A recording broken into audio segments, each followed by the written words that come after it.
Vuosaaren satamassa oli Follow Me-auto käytössä ja ihan hyvästä syystä. Ei tuonne laivaan muuten olisi osannut mennä.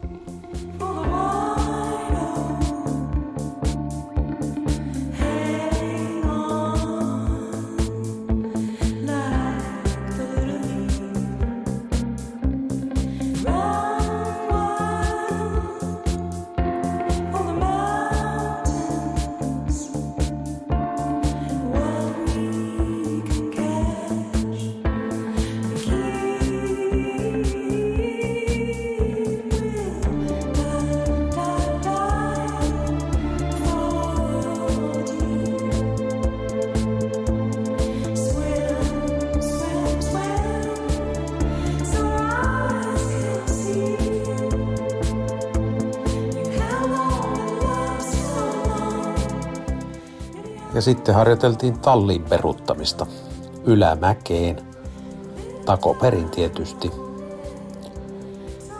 Muuten meni hyvin, mutta tuossa edellä mennyt maasturi vähän hidasteli. Lopulta ylhäällä oli tilaa ihan riittävästi. Auto oli muuten kannella 8 ja meidän hytti kannella 9, joka ei todellakaan ollut mitenkään alhaalla. Laskin, että autokansia taisi olla 5 päällekkäin. Heiluuko tää laiva? Heiluuko tää jo tää laiva? Miten se tuntuu sitten siltä? Se on tässä. Tonne pitäis mennä. Avaa jo. Aha.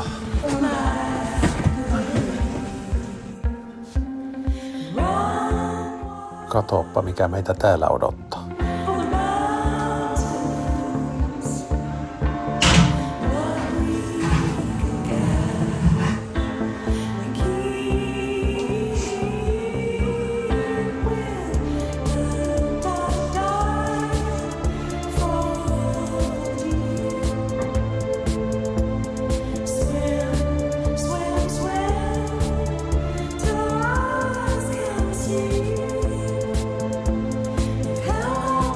Tää on tämmönen. Aika iso hytti tuli otettua tällä kertaa. Tuolta nähdään reittikin.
Laivamatka Helsingistä Travemondeen kestää noin 30 tuntia.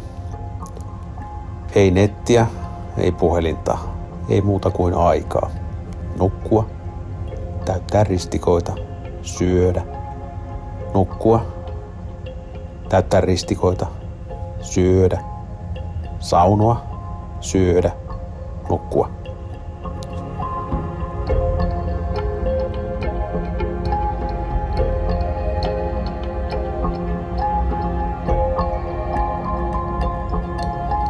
Hesarin toimittaja on kirjoittanut muutama vuosi sitten jutun, kun hän matkusti Amerikkoihin rahtilaivalla, että matkan aikana tuli tunne, että aika oli paksua ja valuvaa. No, sitä se varmasti kyllä on.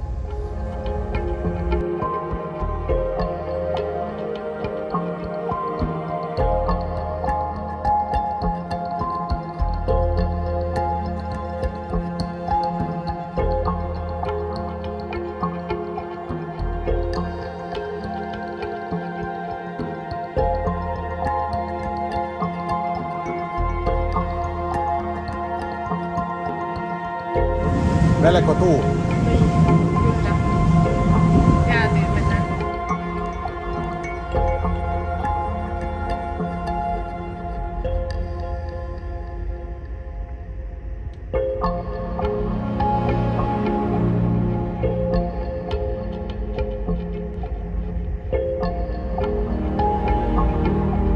Täällä ei paljon muita maisemia ole.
No niin, 3 auton mittaa päästiin ja sitten odotellaan tässä taas monta minuuttia, monta kymmentä minuuttia.